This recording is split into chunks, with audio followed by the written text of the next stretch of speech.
El sonido que salió de la garganta de esa cría de 7 años hizo que el doctor Mateo, un tipo con más horas de urgencias que un reloj, diera un paso atrás. Fue un respingo instintivo. Llevaba 30 minutos exactos intentando reanimar a la pequeña Sofía. 30 minutos de compresiones, de adrenalina, de ese silencio horrible y agudo del monitor cardíaco. La había dado por perdida. Estaba a punto de levantar las manos, mirar a los padres destrozados que esperaban al otro lado del cristal y decirles la frase que ningún médico quiere pronunciar. Y entonces ocurrió. No fue un llanto, no fue una bocanada de aire, fue un sonido gutural, profundo, casi melódico, un sonido que no pertenecía a una niña de 20 kilos empapada en sudor frío. Los ojos de Sofía se abrieron de golpe, pero, joder, esos ojos, esos no eran los ojos de Sofía, eran antiguos. Miraron la luz fluorescente del techo sin parpadear, con una calma que helaba la sangre. La enfermera, temblando, se acercó para ajustar la mascarilla de oxígeno. Sofía giró la cabeza, la miró fijamente y habló. Dijo una frase completa, clara, con una autoridad que no era de este mundo. Nadie en esa sala entendió una sola palabra. El aire, que segundos antes estaba cargado de derrota, ahora se sentía pesado, eléctrico, como antes de una tormenta. El monitor cardíaco, que había estado callado, ahora pitaba con un ritmo regular y fuerte. Sofía estaba de vuelta. Pero el doctor Mateo, mientras sentía cómo se le erizaba el vello de la nuca, tuvo la certeza absoluta de que no había vuelto sola. Allí, en la camilla metálica, se acababa de abrir una puerta que nadie sabía cómo cerrar. Pero para entender cómo Sofía acabó fuera de su propio cuerpo, mirando el mundo, con ojos que parecían haberlo visto todo, tenemos que volver al principio de todo, a un día que para ella, para sus padres, empezó como cualquier otro. 12 horas antes, la vida era simple, era lógica. Sofía era la hija única de Ricardo y Ana. Y esto es importante. Ricardo y Ana no eran de rezar, eran de observar. Ambos eran profesores de biología en el Instituto del Pueblo. Su casa no estaba llena de crucifijos, estaba llena de libros de Darwin, de microscopios, de terrarios con insectos palo y de pizarras donde apuntaban el ciclo de crecimiento de los helechos del jardín. Eran buena gente, gente que creía en la causa y el efecto, en la evolución y en la física. El mundo para ellos era un sistema complejo pero descifrable. La muerte era simplemente el final de la función biológica, un punto y final. Y habían criado a Sofía así, en la lógica. Ella era el resultado perfecto de esa educación, una niña vibrante, despierta, de esas que te desarman con preguntas. Sus ¿por qué? Eran constantes. ¿Por qué el cielo es azul, papá? ¿Por qué los pájaros saben que tienen que volar al sur y no al norte? ¿Por qué sentimos cosas? Era una buscadora, una pequeña científica que desarmaba sus juguetes para ver cómo funcionaban por dentro. Aquella mañana de martes, esa mente brillante se había despertado un poco más apagada. «Me duele la cabeza», le dijo a su madre mientras removía los cereales. Ana le tocó la frente. Estaba templada. Me parece que hoy tenemos un pequeño bicho en casa», le dijo con una sonrisa. «Nada que no arregle un día de sofá y dibujos. Era una virosis, un contratiempo, lógico, explicable. El mundo seguía girando sobre su eje como siempre. Ricardo y Ana, como buenos biólogos, decidieron tomarse el día libre. No era algo que hicieran a menudo, pero Sofía era su universo. Se turnaron para cuidarla. Ricardo montó una especie de campamento base en el salón con el colchón del sofá-cama, todos los cojines de la casa y un arsenal de zumos de naranja. Ana, por su parte, hizo caldo de pollo, ese remedio universal que trasciende la ciencia. Sofía, envuelta en su edredón favorito, uno con planetas y cohetes, parecía estar mejor por la mañana. Pasaron las horas viendo documentales sobre la vida marina. Sofía, incluso con fiebre, no paraba de preguntar: «Mamá, ¿Por qué el pez globo se infla? ¿No le da cosa estar tan apretado? Ana le explicaba pacientemente la mecánica de la defensa, y Ricardo añadía algún dato curioso sobre la tetrodotoxina. Era una mañana de martes perfecta en su imperfección. Era la vida. El olor a caldo de pollo flotaba en el aire, mezclado con el aroma a papel viejo de los libros de Ricardo. Fuera, el sol de media mañana iluminaba el polvo que flotaba en el salón. Era una escena tan normal, tan cotidiana, que dolía verla en retrospectiva. Sofía no tenía grandes miedos, o al menos no los típicos.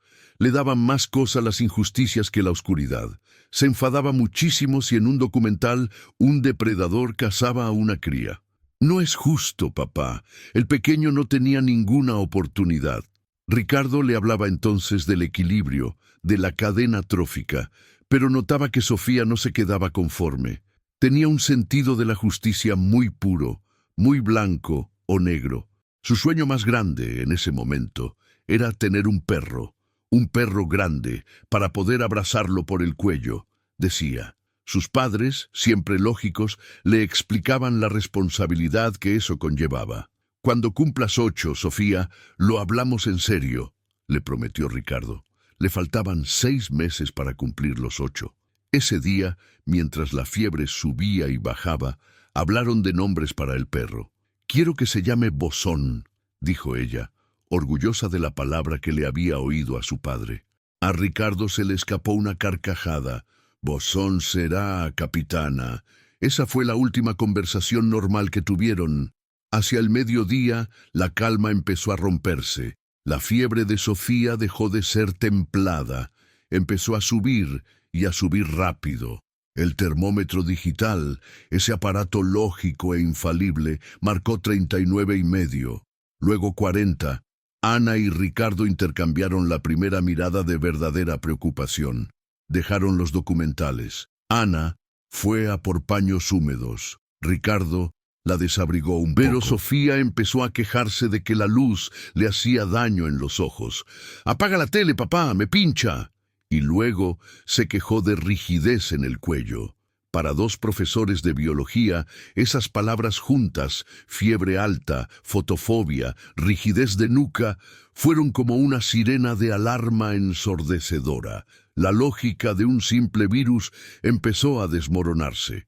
El mundo, ese sistema ordenado que ellos tanto respetaban, estaba empezando a mostrarles una cara que no conocían.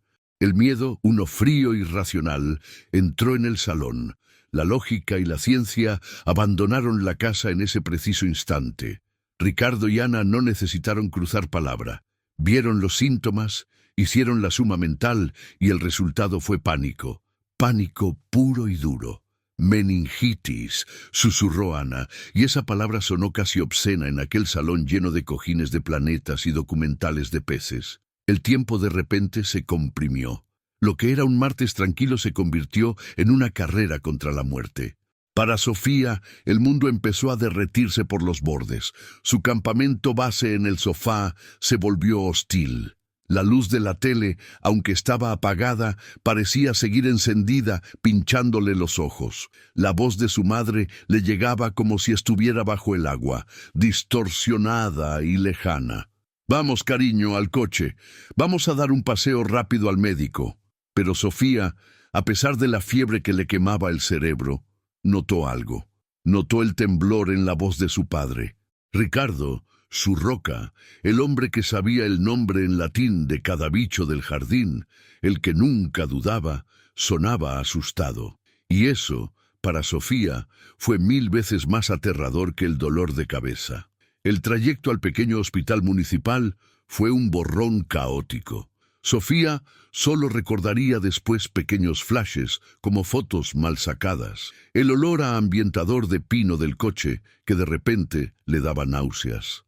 El traqueteo del cinturón de seguridad. Cada bache de la carretera, esos que se sabía de memoria, era ahora una explosión de dolor blanco dentro de su cráneo. Sentía su cabeza como una sandía demasiado madura, pesada, frágil, a punto de estallar. «Me duele, papá», gemía, y la voz que salía no parecía la suya. «Ya llegamos, mi vida, ya casi estamos. Aguanta, Sofía, aguanta».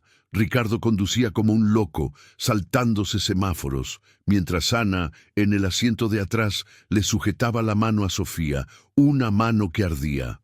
Y entonces, a 2 calles del hospital, el sistema de Sofía dijo «basta». La lógica de su biología se fue a tomar por saco. Sofía sintió una descarga. Fue un calambre eléctrico, frío y brutal, que nació en la nuca y le recorrió toda la columna vertebral. Sus ojos, que miraban el reposacabezas del asiento de su padre, se quedaron fijos. Quiso decir «mamá», pero la mandíbula se le tensó como una trampa. No entendía lo que pasaba. Solo sentía que su cuerpo, ese cuerpo que siempre le obedecía para trepar árboles y correr, la había traicionado. Era como si millones de hormigas de fuego corrieran bajo su piel, todas a la vez. El zumbido que tenía en los oídos dejó de ser un zumbido. Se convirtió en un rugido, el rugido de un tren entrando en un túnel.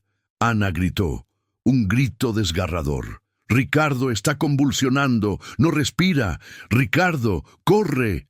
Sofía oía a su madre, pero el sonido llegaba tarde, con eco. Estaba atrapada dentro de sí misma, viendo a su madre sacudirla, pero sintiéndolo todo a cámara lenta. Su pequeño cuerpo se arqueaba contra el cinturón, y en medio de ese caos eléctrico, de ese ruido ensordecedor que lo borraba todo, tuvo un último pensamiento. Un pensamiento de 7 años, tan claro, tan nítido y tan banal, que cortaba la respiración. No pensó en la muerte, ni en el cielo. Pensó en su proyecto de ciencias. «Vaya, no voy a poder ver cómo crece el helecho que planté». Y justo después de esa idea, el rugido se lo tragó todo. El dolor se fue, la luz se fue, el miedo se fue, todo se volvió negro, una oscuridad suave y tranquila. Cuando Ricardo frenó en la puerta de urgencias y la sacó en brazos, ya flácida, Sofía ya no estaba allí. La oscuridad que sintió en el coche no duró ni un segundo, fue más bien un parpadeo, un clic. Cerró los ojos al mundo del dolor, al caos de la convulsión, y los abrió a otro sitio, o mejor dicho, a otra perspectiva. Lo primero que notó fue el silencio. Joder, qué silencio. El rugido del tren que había tenido en la cabeza, los gritos histéricos de su madre, el motor del coche, todo, esfumado. Y con el ruido se fue el dolor, así, de golpe, como si alguien hubiera desenchufado un altavoz que estaba a punto de reventar. Sofía se sintió ligera, ridículamente ligera, como una pompa de jabón subiendo sin esfuerzo, y entonces se dio cuenta de que, de hecho, estaba flotando. Estaba pegada al techo de una habitación que no conocía. Era muy blanca, olía a limpio, a algo que picaba en la nariz como el alcohol.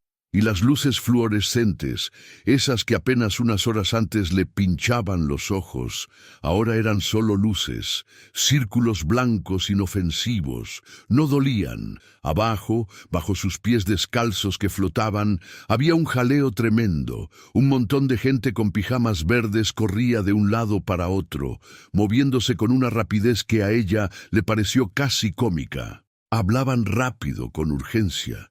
Y en medio de todo ese caos, en una camilla alta y metálica, había una niña, una cría muy pálida, con el pelo oscuro, casi negro por el sudor, pegado a la frente. Tenía la camiseta de los planetas, su favorita, arremangada hasta el pecho. Vio cómo un hombre con gafas, el doctor Mateo, le apretaba el pecho con una fuerza increíble una y otra vez, contando en voz alta. 1, 2, 3... «Venga, Sofía, vamos», gritaba. Y Sofía, desde el techo, lo miró con curiosidad. «Qué raro. ¿Por qué me llama a mí?», pensó. «Si yo estoy aquí arriba. Y esto es lo más flipante de todo». No sintió miedo, ni una pizca. Para una niña de 7 años, ver tu propio cuerpo inerte, rodeado de médicos que intentan, literalmente, arrancarlo de la muerte, debería ser un trauma de cojones. Pero para Sofía no lo fue. Al contrario, Lo que sintió fue un alivio que no había sentido en su vida. De repente todo ese peso, esa fiebre que quemaba por dentro, ese dolor de cabeza que parecía que iba a partirle el cráneo en dos, todo eso era de ella, de la niña de la camilla, no de Sofía. La verdadera Sofía, la que flotaba y miraba, estaba de maravilla, estaba en paz, una paz tan densa, tan gorda que casi se podía masticar. Era la sensación de haber estado corriendo con una mochila cargada de piedras durante días y de golpe soltarla. Era la libertad absoluta. Vio cómo una enfermera le pinchaba el brazo, cómo le ponían una mascarilla de plástico en la cara. Vio el monitor que había al lado de la camilla. Mostraba una línea verde, perfectamente plana. Y oyó el pitido, un pitido largo, agudo, constante. Ese pitido, para los médicos de verde, era el sonido del fracaso. Para Sofía, desde arriba, era solo un sonido más, parte de la música ambiental.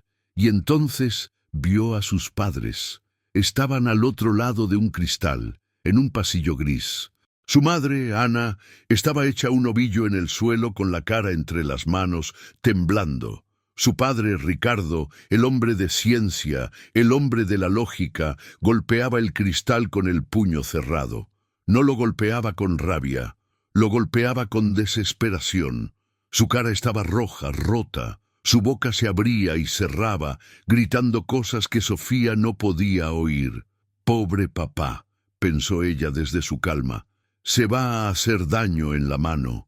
Sentía por ellos una especie de ternura, de compasión, pero una compasión lejana, como cuando veía en los documentales de la tele a un animalito que sufría. Quería decirles que estaba bien, que no se preocuparan, que aquí arriba se estaba genial, que el dolor se había ido, pero no tenía boca para hablar. Y de todas formas, tampoco estaba segura de que quisieran escucharla, y entonces, justo cuando el doctor Mateo se separaba de su cuerpo y miraba el reloj de la pared, resignado, el escenario del hospital empezó a cambiar. No se desvaneció de golpe como un fundido a negro, empezó a vibrar, como una imagen en una tele vieja con mala señal. Los bordes de la camilla, las caras de los médicos, el cuerpo pálido de la niña de los planetas, todo empezó a temblar y a perder definición. Y el mundo para Sofía dejó de estar hecho de paredes y personas. El mundo se convirtió en otra cosa. Aquí no hubo túnel oscuro, no hubo una luz blanca al final. La experiencia de Sofía fue auditiva. El pitido agudo del monitor cardíaco no se apagó, se transformó. Empezó a bajar de tono, a hacerse más grave, más profundo. Se convirtió en una nota larga, sostenida, como la de un violonchelo gigante, y esa nota lo llenó todo. La habitación blanca del hospital se disolvió en esa vibración, y Sofía se encontró flotando en un espacio que no era un espacio. No había techo, no había suelo, era un lugar infinito, y no estaba iluminado por luz, estaba iluminado por sonido. Literalmente. Ella veía los sonidos, eran hilos de colores que se movían por la oscuridad como vetas de mármol líquido.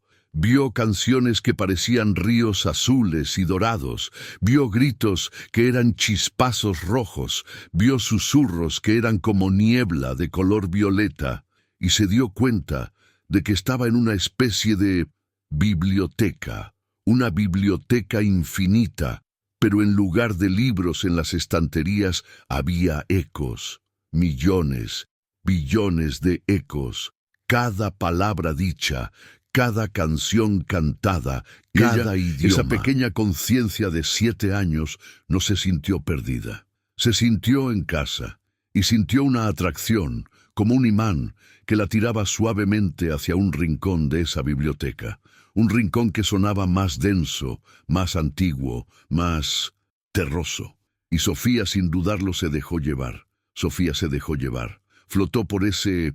Bueno, es que llamarlo sitio se queda corto, ¿sabes? Era un océano de vibraciones. Y ella, una cría de 7 años, nadaba en él como si llevara toda la vida haciéndolo. A su alrededor pasaban de todo.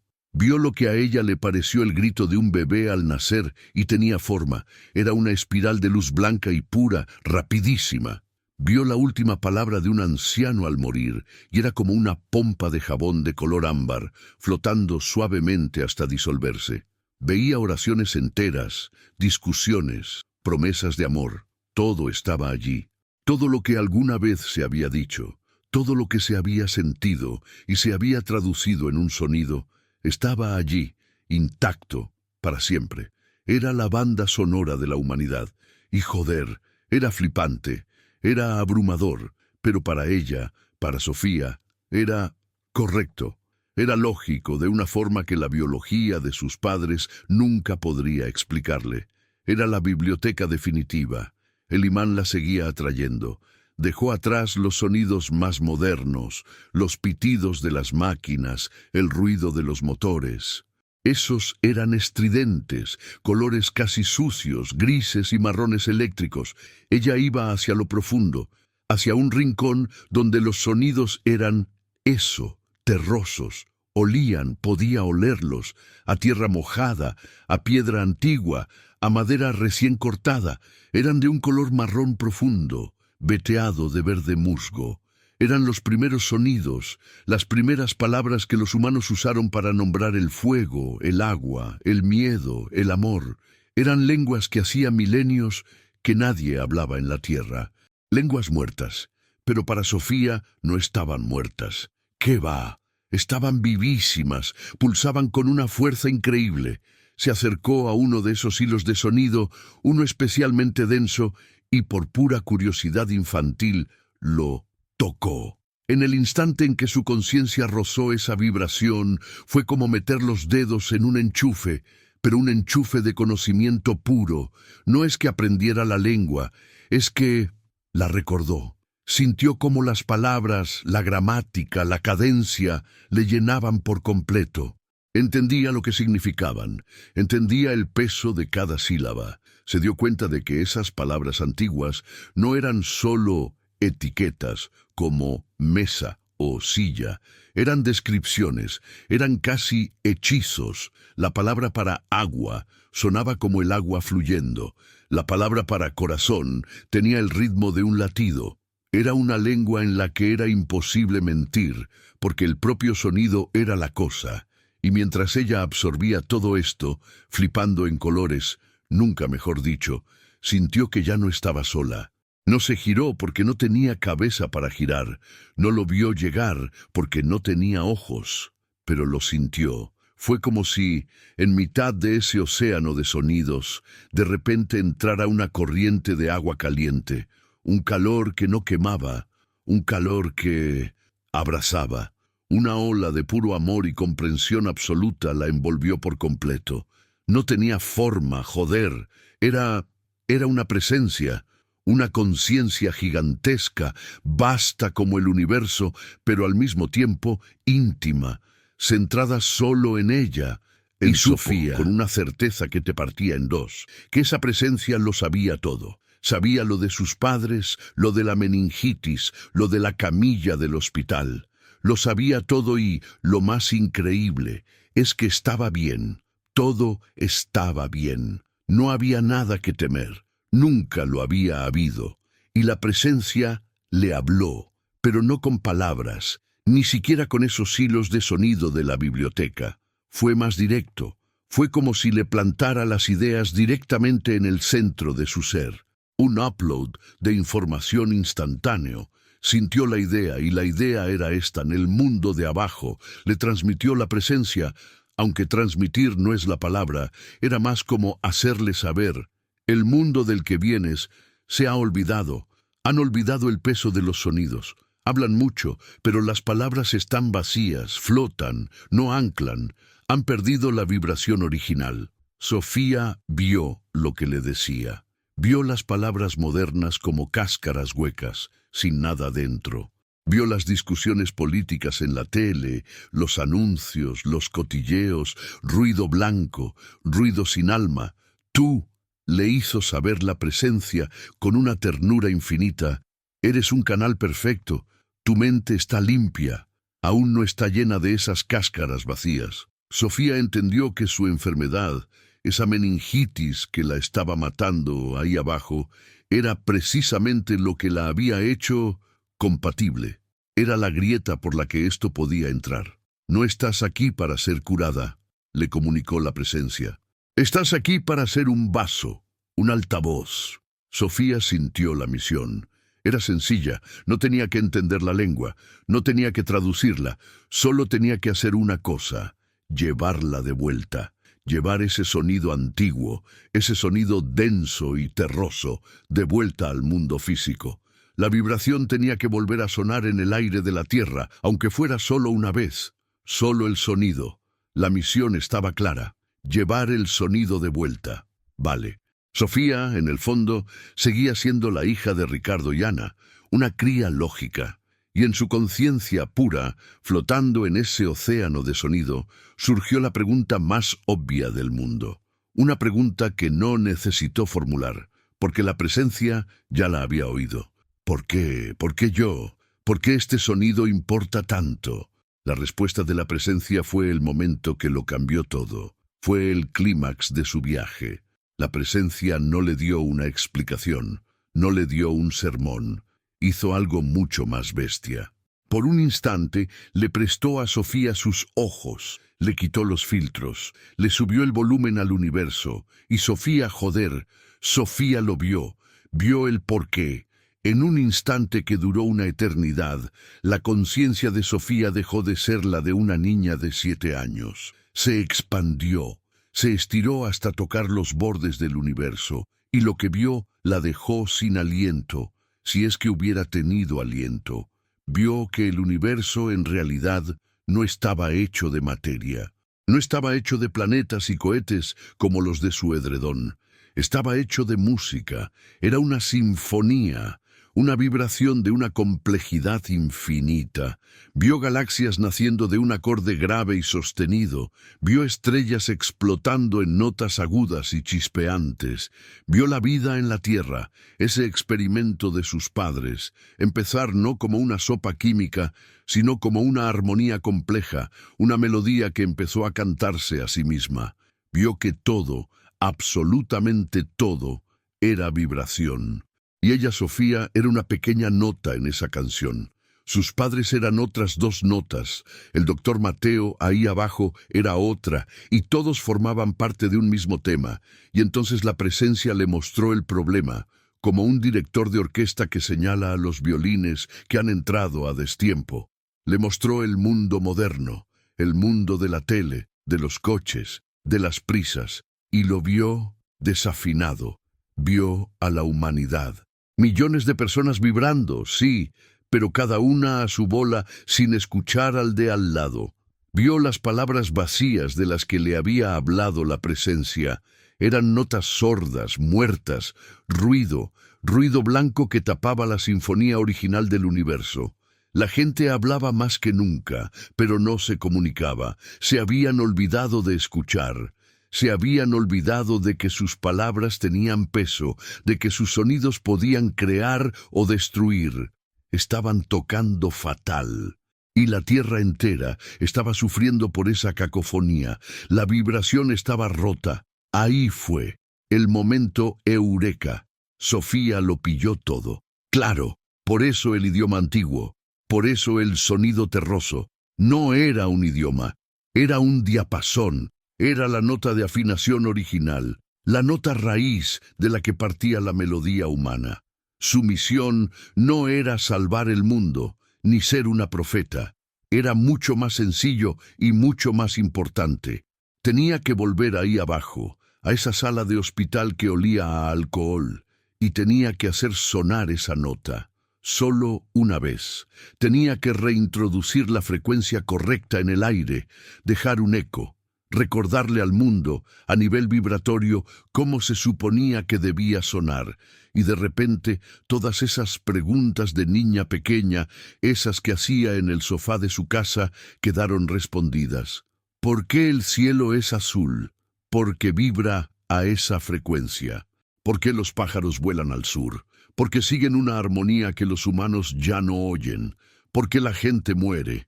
Y aquí el miedo a la muerte, ese concepto que apenas entendía, se evaporó. Vio que no había muerte. Joder, ¿cómo vas a morir si solo eres música? No mueres, simplemente cambias de melodía, te unes a otro movimiento de la sinfonía. La niña que se enfadaba porque el depredador cazaba a la cría, lo recordó de golpe. Entendió el equilibrio. Vio que era solo una nota que se transformaba en otra para que la canción pudiera seguir. Y entendió a sus padres. Vio su amor por la biología, su búsqueda de la lógica, y vio que ellos, con sus microscopios, estaban buscando exactamente lo mismo que ella. La música, la estructura, el porqué de todo. Vio el amor que sentían por ella, y no era un sentimiento, era una vibración, la más potente de todas, dorada y cálida, casi tan fuerte como la de la propia presencia. Y entendió por qué su padre golpeaba el cristal. Era su nota, vibrando desesperada, intentando encontrar la nota de Sofía, que se había apagado. Era un grito armónico, y Sofía, llena de esa comprensión que te parte el alma y te la vuelve a montar, supo que tenía que volver. No solo por la misión, tenía que volver por ellos, tenía que volver a sonar para su padre y su madre. Sofía lo entendió, sintió la vibración dorada que era el amor por sus padres y supo que tenía que volver. No fue una decisión lógica, de esas de sopesar pros y contras, fue inevitable. Era un movimiento de la sinfonía, la música lo exigía. La presencia, ese calor inmenso que lo sabía todo, notó su decisión, esa mezcla de amor puro de niña y la aceptación de una tarea milenaria. Y por un instante, Sofía sintió la parte agridulce, dejar ese lugar, dejar esa comprensión absoluta, esa paz que era como estar sumergido en miel caliente para volver, joder, ¿para volver a qué? A un cuerpo roto, a un mundo que no entendía la música. Era como pedirle a alguien que ha visto el universo en color que vuelva a vivir en una foto en blanco y negro. Pero el amor por sus padres, esa nota dorada y vibrante, tiraba más que nada. Era su ancla y la misión. Tenía que llevar el diapasón de vuelta. La presencia entonces le mostró el camino. Fue como si se abriera un sumidero bajo ella. El océano de sonidos se convirtió en un vórtice que tiraba de ella hacia abajo, hacia un único punto de luz mortecina. Y el viaje de vuelta fue un puto infierno. Si salir del cuerpo fue como soltar una mochila de piedras, volver a entrar fue como si le tiraran encima un edificio de escombros. Lo primero que sintió fue el peso, una gravedad brutal que la aplastaba. Luego, el dolor. Un dolor blanco, agudo, eléctrico, que le estalló en el cráneo. La meningitis seguía ahí, esperándola. Y el frío. Un frío de quirófano, un frío de piel mojada contra metal. Dejó de ser una conciencia universal para volver a ser un trozo de carne de 7 años, febril y roto. El sonido armónico del universo se apagó, reemplazado por un bi-pi. El pitido agudo y plano del monitor cardíaco, pero ahora ese pitido estaba dentro de su cabeza, taladrándole el cerebro. Entonces oyó una voz lejana, la del doctor Mateo. «Una más. Carguen a 200. Despejen». Sofía sintió un golpe, una patada eléctrica en mitad del pecho que la hizo arquearse, y con ese golpe el bip, bip, bip regresó. El corazón había arrancado, y con él, la realidad la golpeó como un tren de mercancías. El olor a alcohol, las luces fluorescentes, que ahora volvían a ser cuchillos en sus ojos, las voces fuertes, caóticas. «Tenemos ritmo sinusal, joder, tenemos ritmo». Sofía abrió los ojos. La sensación era asfixiante.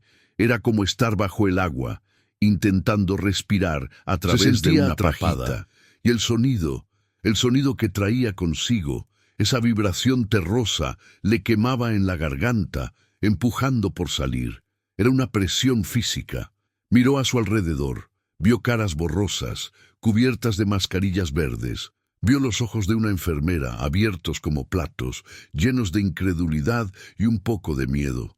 y Sofía, en ese choque brutal de dos mundos, abrió la boca. No gritó «mamá», no lloró, cumplió su misión, dejó salir el diapasón. El sonido gutural, profundo y antiguo llenó la sala. Fue la frase que heló la sangre del doctor Mateo. La misión estaba cumplida. El eco había vuelto al mundo. Las horas siguientes fueron un borrón. La llevaron a una unidad de cuidados intensivos. Estaba viva. Y los escáneres, para sorpresa de todos, no mostraban el daño cerebral masivo que esperaban después de 30 minutos sin oxígeno. Era un milagro médico.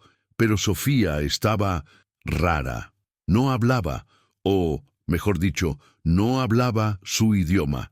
Cuando sus padres pudieron verla, fue desgarrador.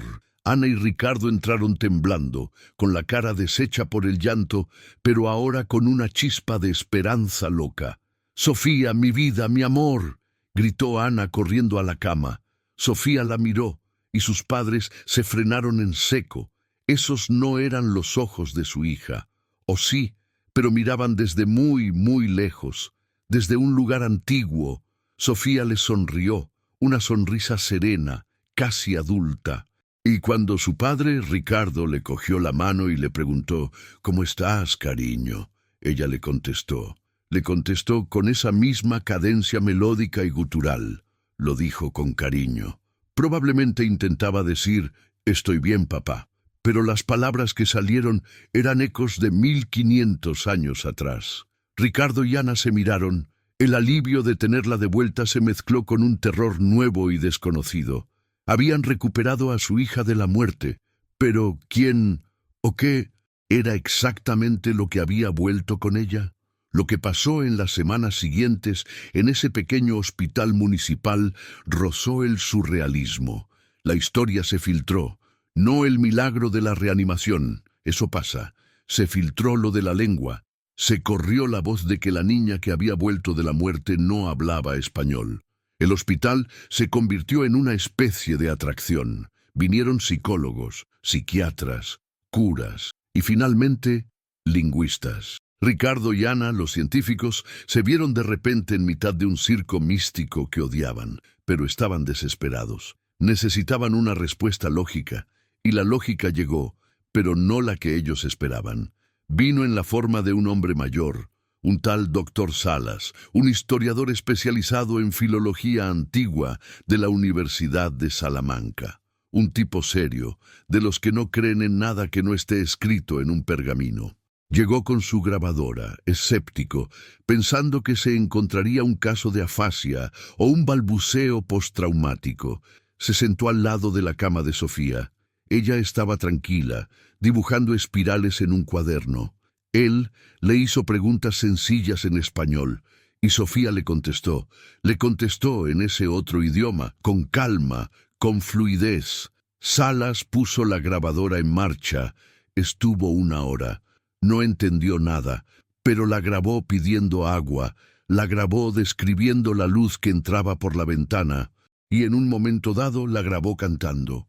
Una nana, una melodía simple y antigua que puso la piel de gallina a todos los presentes. El doctor Salas se fue sin decir mucho, con la cara pálida.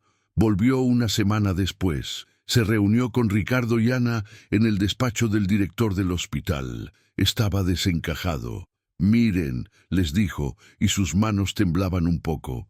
«He pasado la última semana cruzando estas grabaciones con las bases de datos fonéticas más oscuras que existen. Lo que su hija habla no debería existir». Les explicó que no era un galimatías, era un idioma, con estructura, con gramática. Es una forma increíblemente arcaica de un dialecto proto-indoeuropeo, una lengua raíz teórica de hace 1500, quizás 2000 años. Solo tenemos fragmentos teóricos. Ella no está recitando fragmentos. Ella está creando frases nuevas. Está viva. Ricardo, el biólogo, preguntó lo obvio. «¿Cómo cojones es eso posible? ¿Lo ha oído en algún sitio?» Salas negó con la cabeza. «Imposible. Esta lengua no suena en la tierra desde que cayó Roma, y menos una nana». Y entonces, tan misteriosamente como había llegado, La lengua empezó a irse. Fue como una marea bajando. 2 semanas después de despertar, Sofía empezó a mezclar palabras. Decía una frase en esa cadencia antigua y de repente soltaba un agua o un gracias en perfecto español.